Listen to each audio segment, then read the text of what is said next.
Eu creio que esse versículo, João 17, 3, ele fundamenta o estudo da teologia.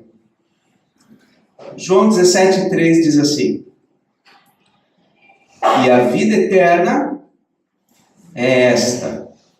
Dois pontos. Vamos ler juntos? Que te conheçam a ti, o único Deus verdadeiro, e a Jesus Cristo, a quem enviaste. A vida eterna é esta: que te conheçam a ti, o único Deus verdadeiro, e a Jesus Cristo, a quem enviaste. Por que a gente estuda teologia? Por que a gente estuda a palavra de Deus? Porque a vida eterna é esta. Quem é que não quer vida eterna? Quem é que não quer desfrutar da comunhão com Deus para todo sempre? Sem as interferências do pecado. Sem as interferências deste mundo caído. Quem é que não quer? Eu creio que todo verdadeiro cristão quer essas coisas. E a Bíblia está nos dizendo: a vida eterna é conhecer o Senhor. A vida eterna é conhecer o Senhor. Então a vida eterna não é algo simplesmente projetado para um ponto lá no futuro. A vida eterna se inicia a partir do momento que nós começamos a conhecer Deus. Ou seja, a partir do momento que Ele abre o teu coração para crer, ali começa a tua vida eterna. E se um dia você já creu em Jesus Cristo, a tua vida eterna já começou. Por mais que a gente saiba que a vida física vai terminar um dia, isso é inevitável, a gente sabe que a nossa comunhão com Deus, ela já foi restabelecida por meio de Cristo Jesus e jamais poderá ser rompida de novo. Porque nós estamos em Cristo, diante da face de Deus. Então, eu convido vocês a estudar teologia, porque isso é vida. A verdadeira teologia, ela é extremamente prática, no sentido de que ela tem tudo a ver com a nossa vida. Então é absolutamente importante. Eu não gostaria que você visse esse curso, essa sequência de aulas que nós vamos ter, como algo seco, árido, chato, mas como algo que pode te dar uma experiência de comunhão com Deus ainda mais real, ainda mais profunda, ainda muito mais verdadeira. Muito melhor do que qualquer culto animado que você possa já ter passado em algum dia da sua vida. Esses dias eu estava no Facebook e vi um pastor amigo meu, não era presbiteriano, ele é pastor de outras igrejas, outra igreja evangélica. E aquele culto animado, luzes apagadas, aquele jogo de luzes coloridas, aquele som de fundo, aquelas pessoas e tal. E eu imagino que todo mundo que estava ali estava realmente impactado também com aquela gritaria toda, né? E muita gente acha que isso é vida. Isso é vida, é sentir aquele arrepio, é sentir aquela emoção. Mas não, isso não é vida com Deus. A vida com Deus, ela pressupõe conhecimento, não animação. A vida com Deus pressupõe conhecimento. Conhecimento da verdade, conhecimento das Escrituras. Então, quando eu proponho à igreja para a gente estudar teologia, eu não estou propondo para a gente estudar algo que eu gosto, algo que eu sou familiarizado. Não é nada disso. Eu estou propondo algo que é vital. Vital. O que é algo vital? Por exemplo, pare de se alimentar. O que vai acontecer com você? Então, o alimento é vital. Pare de tomar água. Você vai ter problemas. Por quê? Porque a água no nosso organismo é vital. Então, quando eu proponho para a gente estudar teologia, estou propondo algo que é vital. Algo que é absolutamente necessário, indispensável para nós nos mantermos vivos. E eu estou dizendo vivos espiritualmente. A vida física, claro, será muito beneficiada também. Se você tiver um bom conhecimento da verdade, a tua vida física vai ser beneficiada também. Mas não é exatamente a vida física que eu me refiro, mas a vida espiritual. Essa vida eterna que Deus quer que nós tenhamos. Então eu creio que esse versículo, João 17, 3, ele fundamenta o nosso estudo, a nossa perspectiva aí de estudo da teologia. Bem, a primeira pergunta que nós precisamos responder é esta: o que é teologia? O que é teologia?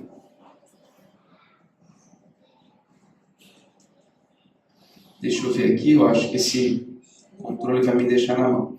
Ah, não. Ok. A gente pode iniciar aqui refletindo numa frase de François Turretini.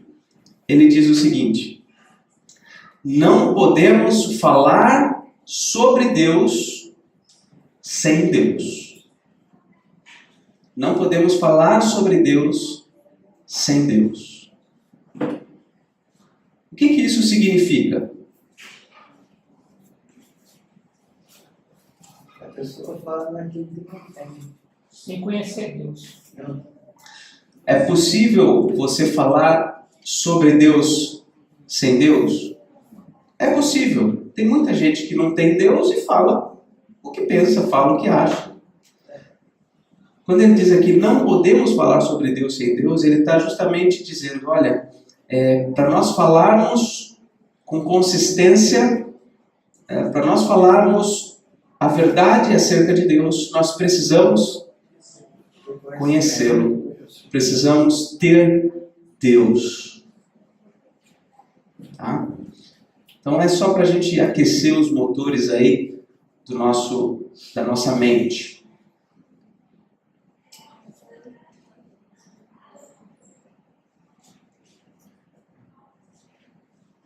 Será que vai? Tem que ir, né? Ok. Vamos lá. Teologia. A palavra teologia é formada pela junção de duas palavras gregas, theos e logos. Theos é fácil. Theos significa Deus. Ok? Logos, inclusive até coincidentemente, nós pregamos sobre João 1:1 no domingo passado. E eu falei um pouquinho sobre o Logos. Né? Então a palavra Logos, ela significa basicamente palavra, discurso, mensagem, alguma coisa nesse sentido. Né? Estudo, tratado, discurso, isso é Logos. Tá? Essa palavra teologia, ela não aparece no Novo Testamento. Ela não aparece na Bíblia do Novo Testamento. Mas o que aparece? Aparece tanto a palavra theos como a palavra logos no mesmo versículo bíblico, várias vezes. No Novo Testamento, elas não aparecem juntas, no sentido de ligadas uma à outra, formando a palavra teologia, mas elas aparecem separadas. E aí nós vamos traduzir não como teologia, mas de uma outra forma. Né? Vamos dar uma olhadinha nisso. Eu acho que essa pilha aqui está acabando, viu?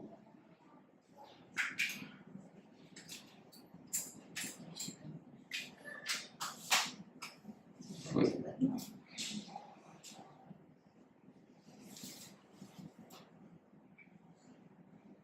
Ok. Por exemplo, em Romanos, não, primeiro aqui, Lucas 8, 21. Não precisa abrir porque já está aqui. Olha só. Ele, porém, lhes respondeu: minha mãe e meus irmãos são aqueles que ouvem a palavra de Deus. Olha aqui. Logam tu teu e a praticam. Olha aqui. Logam vem da palavra logos. Teu vem da palavra theos. E como que isso foi traduzido aqui? Como? Palavra de Deus. Logos não é palavra também? Significa palavra? Palavra de Deus. Minha mãe e meus irmãos são aqueles que ouvem a teologia. Ouvem a logia de Deus. Ou, num português mais simples, ouvem a palavra de Deus e a praticam. Será que a Bíblia não fala de teologia? Romanos 3, 2. Muita sobre todos os aspectos, principalmente porque aos judeus foram confiados logia tu teu. Aqui foi traduzido como oráculos de Deus. Logia, em grego, foi traduzido como oráculos. O que seria um oráculo? Uma revelação. Uma fala especial vinda de Deus. Então, aos judeus foram confiados os oráculos de Deus, ou poderia ser traduzido a palavra de Deus, alguma coisa nesse sentido. Ó, logia teu, teologia. Ok? Temos mais ocorrências como essa. Felipe, já que você sentou aí, eu vou pedir a tua ajuda. Qual que é o aperto? Aperta esse aqui, ó. Aperta aí. Ah, já foi. Ou tá demorando mesmo. Talvez esteja demorando mesmo. Olha aqui, Hebreus 5:12. Quando devieis ser mestres, atendendo ao tempo decorrido, tendes novamente necessidade de que alguém vos ensine de novo quais os princípios elementares dos logion tu teu, dos oráculos de Deus, ou da palavra de Deus. Assim vos tornastes como necessitados de leite e não de alimento sólido. Os princípios elementares da, entre aspas, teologia. Vocês já estão há tanto tempo caminhando com Deus, mesmo depois de tanto tempo, vocês têm ainda necessidade de que alguém ensine para vocês as coisas mais básicas da palavra de Deus. É isso que ele está dizendo aqui. Vocês se tornaram necessitados de leite na mamadeira e não de alimento sólido. Então, se você é um cristão recente, o Senhor te conquistou há pouco tempo, coloque na tua mente o seguinte: você realmente precisa de leite no começo, mas vai chegar um momento que você deve ser alimentado com alimento sólido. Você não pode tomar leitinho para sempre, põe isso na sua cabeça. Se você já é um crente antigo, faz tempo, para pensar, peraí, será que eu ainda estou precisando de leitinho? Ou eu já posso receber alimento sólido? É claro que tudo isso é num sentido figurado. E vocês interpretem aí, tá bom? Se tiver alguma dúvida, depois a gente conversa.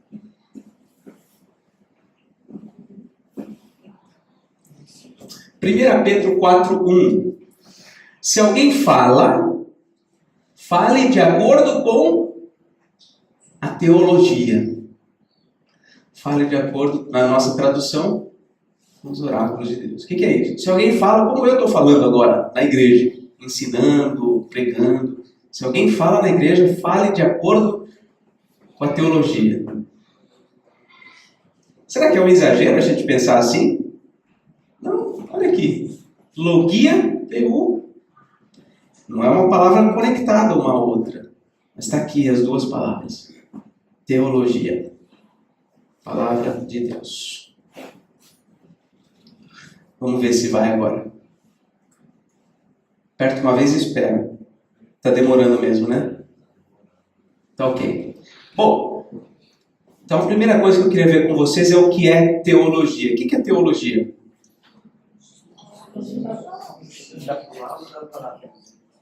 Teologia é o estudo da palavra de Deus. É a palavra de Deus em si, podemos dizer. Tá bom? É claro que a gente vai ver uma definição daqui a pouco, um pouquinho mais aprofundada aí, mas é só para a gente já ir pensando sobre isso, ok? Teologia na história.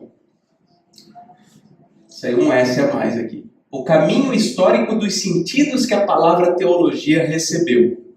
Então a palavra teologia, ela surge na língua grega e ela é usada de diversas formas ao longo da história. Vamos dar uma olhadinha como que ela foi usada aí com o passar do tempo.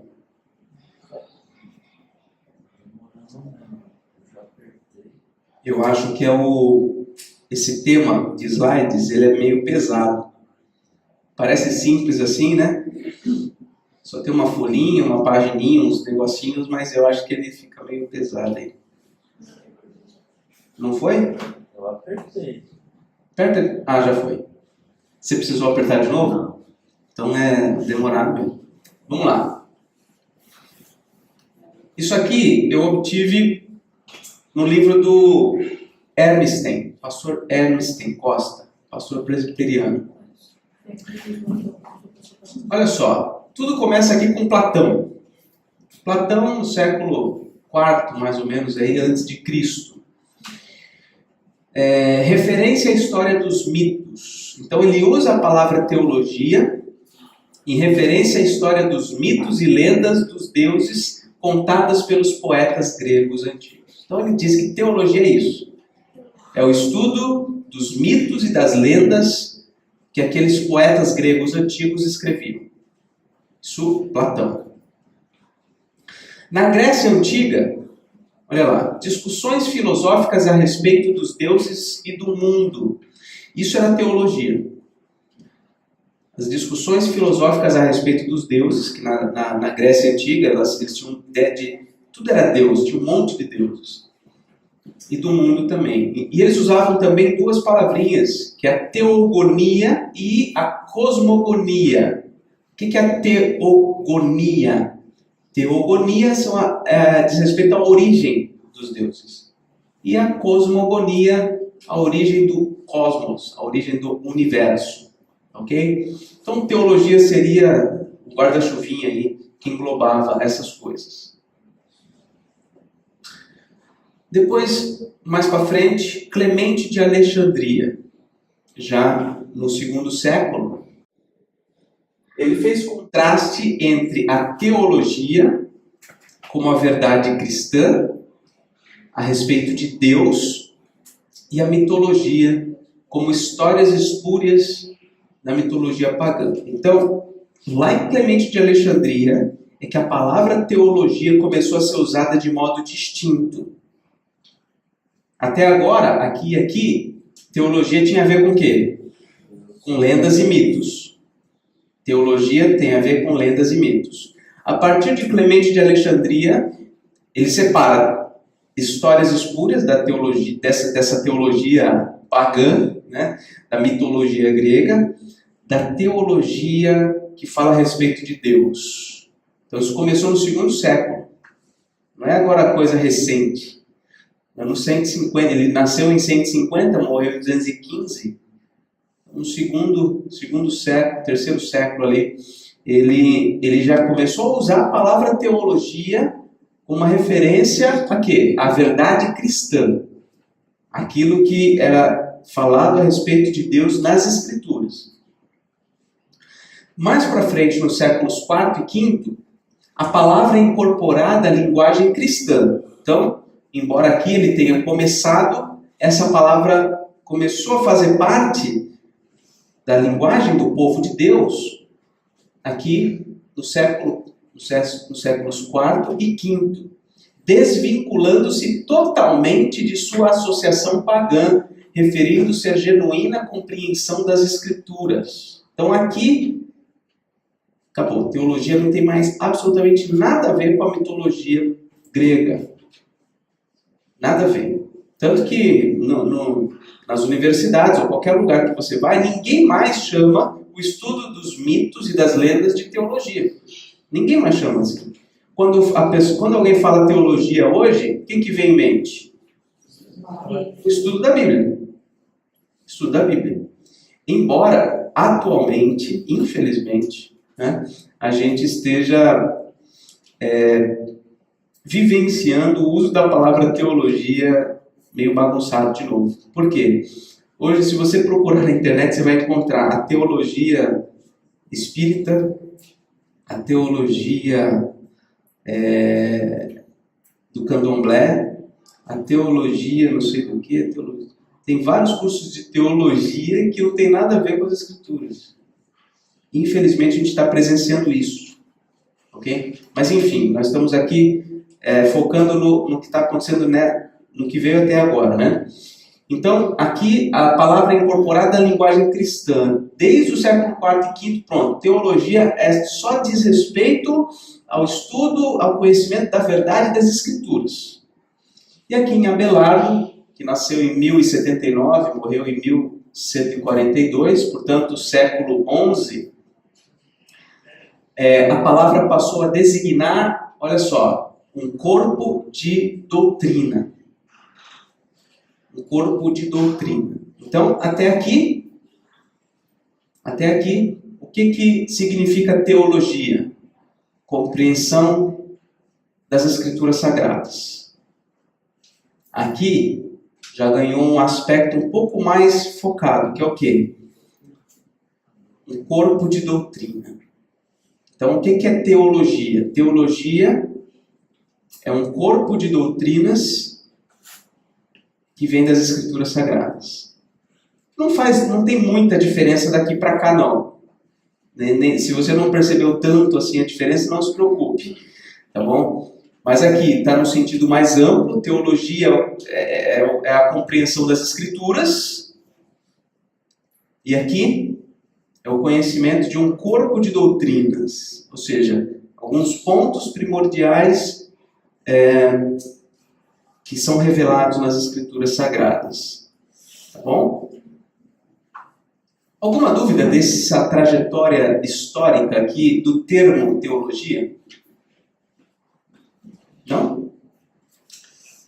Então vamos lá.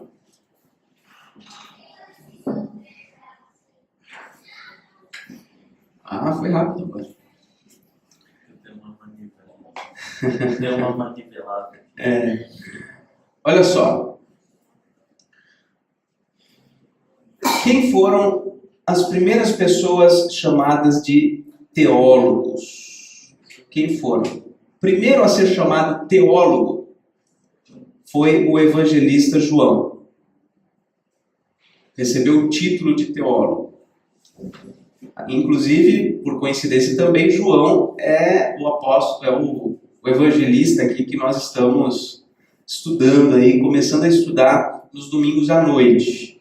Então não percam hoje a continuação da série de mensagens no Evangelho de João.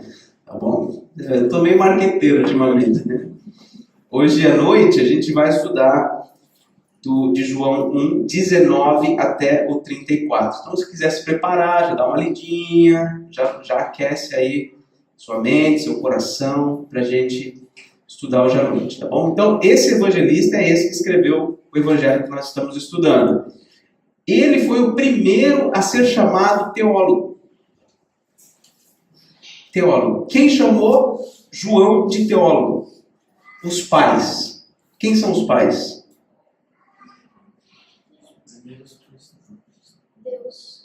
Deus. Não.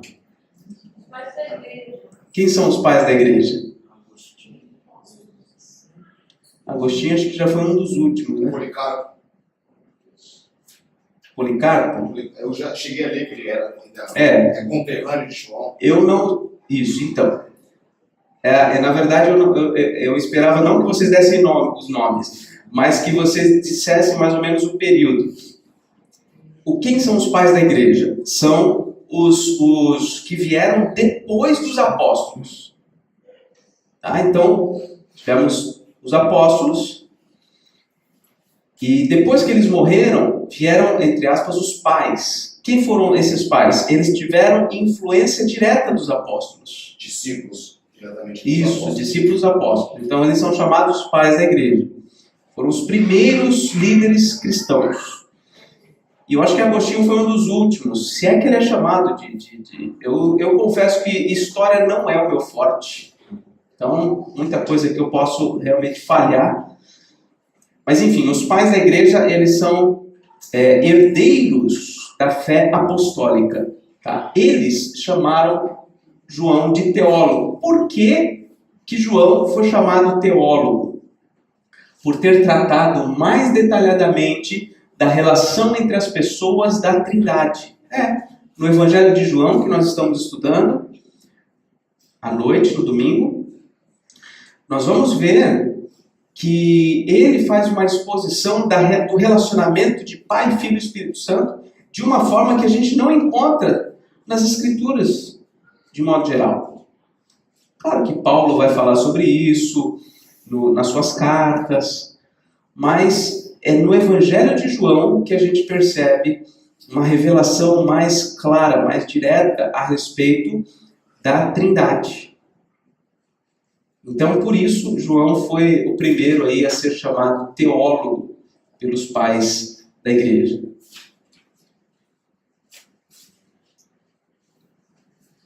Depois aí, Gregório de Nazianzo. Eu não pus a data dele aqui, mas ele nasceu em 330, morreu em 389. Por que ele, assim, ele foi chamado, conhecido como Gregório Teólogo? Por quê? Porque ele defendeu a Trindade e, mais especificamente, a divindade de Cristo. Ele foi chamado teólogo porque ele defendeu a Trindade. E na história, que eu preciso estudar mais, é verdade? Na história, muita gente se colocou contra a doutrina da Trindade, muita gente se colocou contra a doutrina da divindade de Jesus. Então, muitos homens como esse, Gregório, eles foram muito importantes na igreja para fazer a defesa daquilo que está registrado nas Escrituras, a respeito da Trindade, a respeito da divindade de Jesus Cristo. Então ele foi chamado teólogo por dialogar a respeito desse assunto.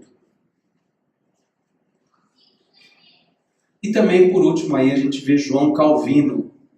Melanchthon chamou João Calvino de teólogo durante a Reforma Protestante. Inclusive ele é chamado de o teólogo da Reforma. A Reforma Protestante, obviamente, não teve só João Calvino. Lutero foi um dos caras importantíssimos na Reforma. Mas por que Lutero não foi o teólogo da Reforma? Se ele foi o cara que pregou as 95 teses, etc. Por que ele não foi o teólogo da Reforma? Pelo fato de querer reformar só a igreja. Não, acho que não é mais por isso, não.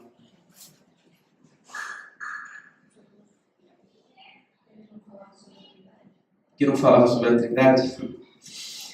Vamos lá. Por que ele não foi o teólogo? Não é que ele não foi teólogo, ele escreveu muito. Lutero escreveu bastante, tem muita coisa de Lutero. Mas Calvino ficou conhecido como teólogo da Reforma porque ele escreveu muito mais. Ele comentou quase todos os livros da Bíblia, exceto o Apocalipse. Quase todos não. Todos os livros da Bíblia, exceto o Apocalipse. Então imagina comentar verso a verso. Fora as institutas, que é a descrição da teologia sistemática, São livros enormes. Fala, Então gente. ele escreveu todos os livros da Bíblia, mas não Apocalipse. Apocalipse. Não é que ele escreveu os livros da Bíblia. João Calvino, ele comentou a respeito dos livros da Bíblia. Então ele tinha a Bíblia, lá em hebraico, em grego. Aliás, João Calvino era perito em grego e em hebraico. Então ele pegou a Bíblia dele em hebraico, foi lá, verso a verso, foi lendo e explicando, lendo e explicando, lendo e explicando. Entendeu? Então, ele fez isso aí. Sabe quantos anos ele viveu? 3 anos? Poxa. Cadê meu celular? Ah, meu celular está gravando ali, não dá para eu pegar agora. Mas ontem o reverendo Ageu postou no Facebook, não sei se alguém aqui já curtiu. André, traz um golinho para mim, por favor. Reverendo Ageu, depois eu posso colocar no WhatsApp para vocês lerem. Ele colocou um parágrafo sobre João Calvino, do quanto ele sofreu. A ideia dele era escrever o seguinte: ó, você está reclamando da vida? Está aqui um pouquinho da história de João Calvino. A gente pensa em João Calvino como um cara que ficou lá estudando, tal, escreveu muita coisa. E é isso mesmo. Só que a gente não tem tanta ideia do quanto ele sofreu na vida dele, em função de doenças, de perdas e uma série de coisas. Tá? Mas então, João Calvino, ele foi muito mais profícuo, ele foi muito mais eficaz no trabalho dele. Por quê? Porque ele escreveu muito. Ele registrou tudo o que ele pensava, praticamente. Entendeu? Muito obrigado, André.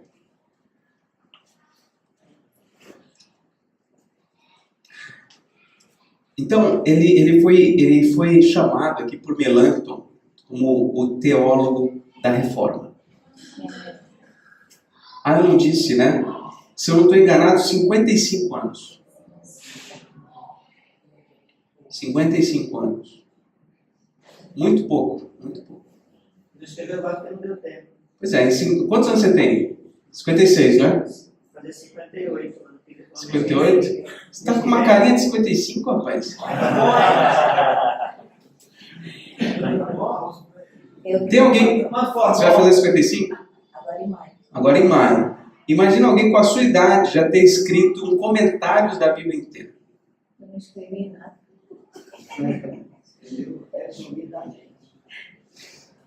Resumidamente? Cada texto que ele pegava, ele fazia. Mas não foi muito resumido não, rapaz, porque olha, o que ele escreveu não é brincadeira não. Mas é muito bom, lógico, é uma linguagem difícil. Ele faz parte de um período da história que eles escreviam. Porque muitas pessoas não tinham a Bíblia, né? Com tanta facilidade não, assim, né? Então, acho que eles faziam isso para que as pessoas tomassem conhecimento, né? Passar conhecimento da população. Não, mas já naquele contexto dele, estava no início da imprensa. Aliás, a imprensa foi uma coisa, quando eu falo imprensa, é isso que você está pensando mesmo, essa publicação de ideias, né? Por meio de, no caso, naquele período, de papel mesmo. Então, a reforma aconteceu justamente por causa da imprensa. Então, a Bíblia já estava se tornando mais e mais conhecida naquele período. Entendeu? Mas, na verdade, ele não fez isso para que a Bíblia se tornasse mais conhecida, eu acho. Eu acredito que ele fez tudo isso justamente para combater as ideias erradas que se tinha. Então, ele é muito direto no embate em relação à Igreja Católica, em relação a outras linhas aí teológicas. Então, em defesa da verdade, foi que ele escreveu tudo isso aí. Foi levantado por Deus para defender as heresias. Isso. Defender a Bíblia. Defender a Bíblia, A veracidade da a Bíblia. veracidade da Bíblia. Até porque os pais da igreja foi o quê? Século 2, 3, não foi? E Calvino foi que século? Então, Calvino foi século XVI, né? Século 16, não tem nada. Tá bom? Então, mas ele recebeu esse título justamente pelo trabalho que ele teve enorme, né, extenso, de trazer uma compreensão mais direta, mais clara a respeito da Bíblia. Ele foi o teólogo perfeito? Não. Ele acertou 100% nas interpretações que ele fez? Não. Nem eu e nem ninguém é capaz disso. Né? Mas o que ele fez é fenomenal. Claro, não é uma linguagem tão simples quanto a gente gostaria, né? Ainda mais que as traduções para o português não ajudam muito. São traduções também difíceis, podiam dar uma facilitadinha, né? Mas enfim, por isso que tem a escola dominical. Imagina se a tradução das institutas fosse molezinha, facinho para todo mundo entender. Não precisava de escola dominical. Então, é bom ter a escola dominical para a gente poder... É bom não ser tão fácil para a gente poder ter escola dominical. Não tem nada a ver com o que eu estou dizendo, gente. É só brincadeira, tá? Vamos lá. Seguindo.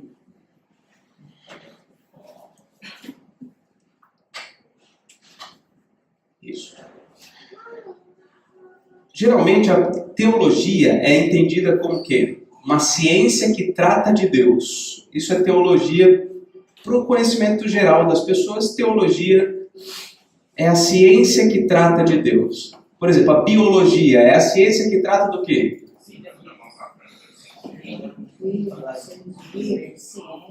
Dos livros? Dos seres vivos. Olha aí. Biologia. O que significa bio? Vida.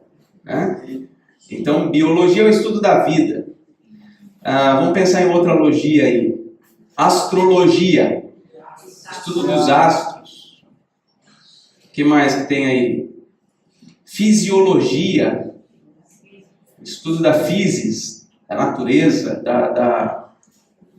no caso, fisiologia do corpo humano, como que o corpo humano funciona, né? Analogia.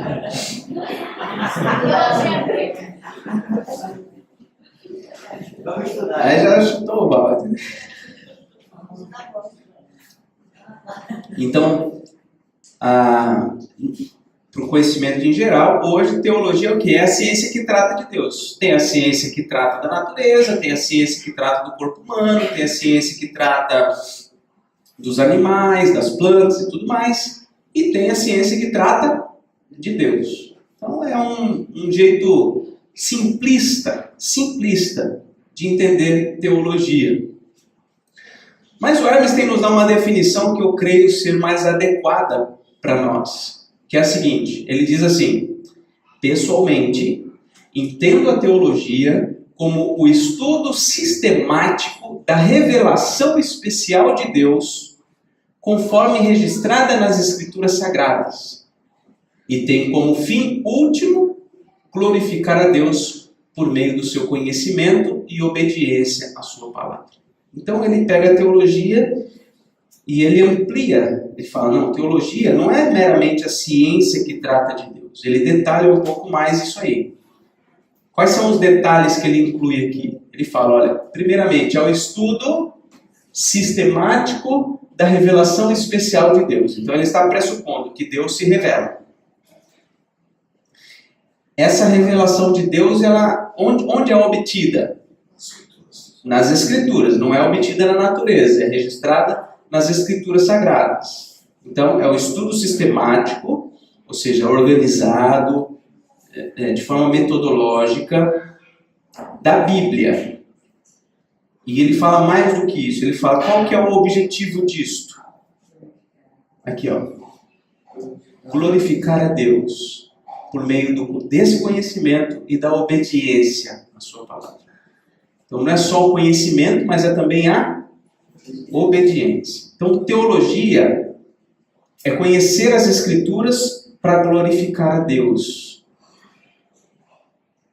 E dentro desse glorificar, você entende também a obediência. Eu glorifico a Deus obedecendo a isto que eu conheço. Então teologia é mais amplo do que meramente uma ciência que trata de Deus. Ok? Alguma questão sobre essa definição aqui? Não? Então vamos lá. Já estamos encerrando. um resuminho aqui para você, se você quiser anotar. Teologia, estudo da revelação de Deus para a glória de Deus. Decora isso aí, hein, gente? Escreve para trazer na semana que vem. O que é teologia?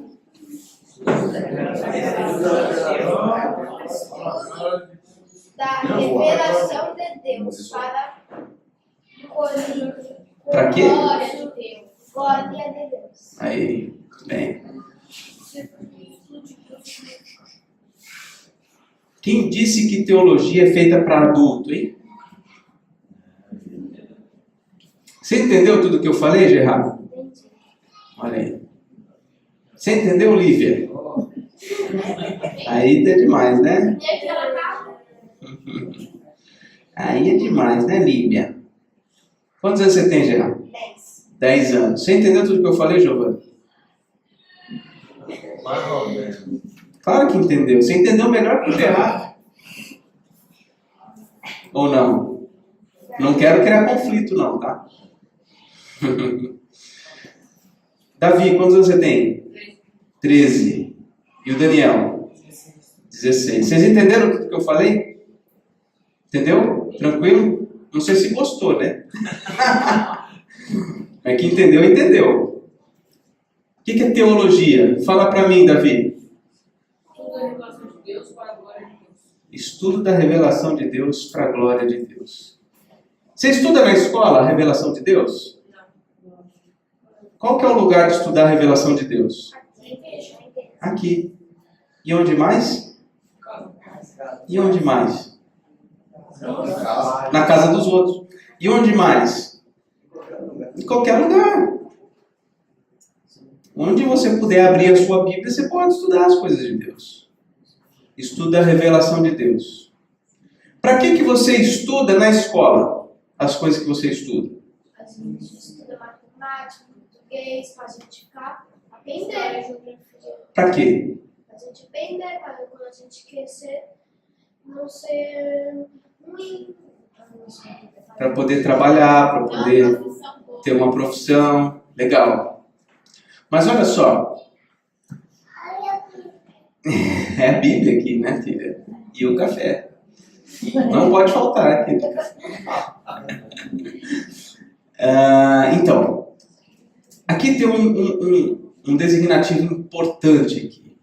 O estudo da revelação de Deus para a glória de Deus. Para a glória de Deus. Só o estudo da revelação de Deus é para a glória de Deus?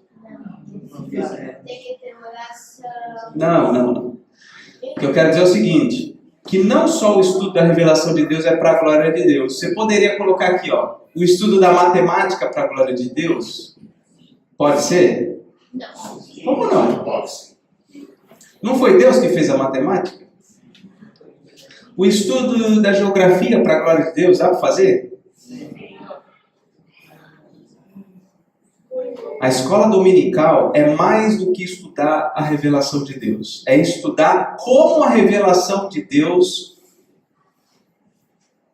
influencia na nossa vida como um todo. Eu estou sendo um pouco mais complexo aqui no que eu estou dizendo, mas é que o que eu quero dizer é o seguinte, que quando a gente estuda a revelação de Deus e a gente aplica isso para o todo da nossa vida, nós vamos começar a perceber que tudo gira em torno, ou deve girar em torno da glória de Deus. Tá bom?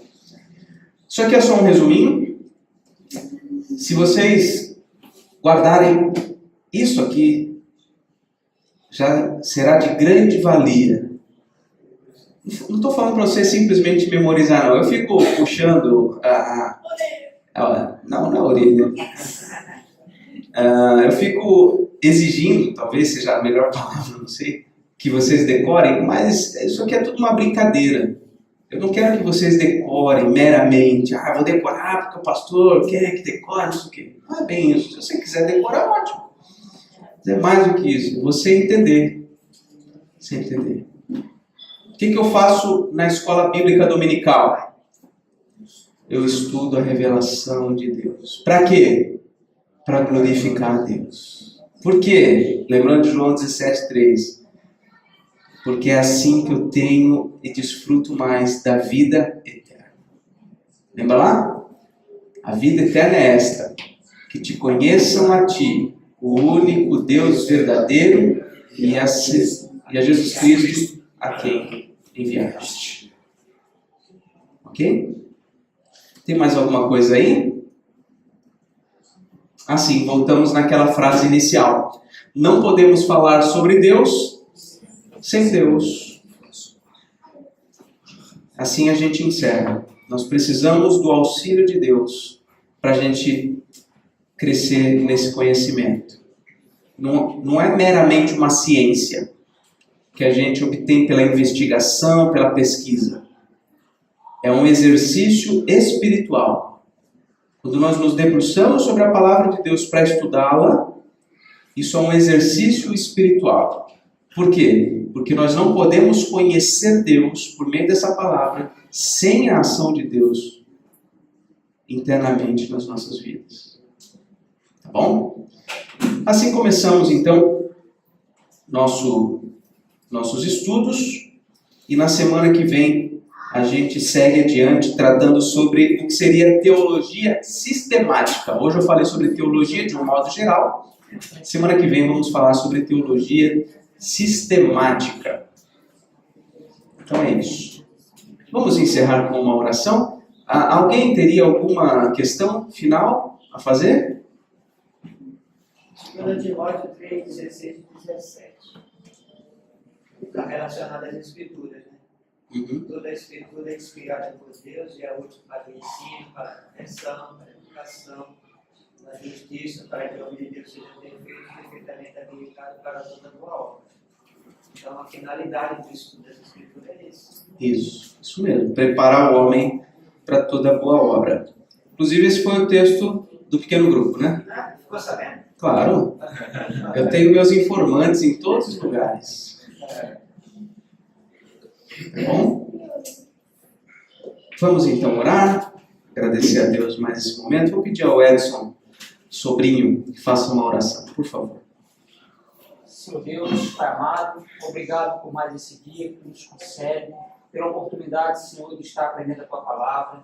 Que o Senhor continue, Pai, conosco, abençoando cada um nos ensinamentos, Pai. Que venhamos, Senhor, dispor o nosso tempo para estar aqui, Pai, sem faltar todos os domingos. Que possamos, Pai, cada dia mais se dedicar à Tua palavra.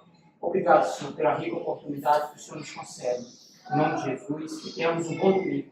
Amém. Amém.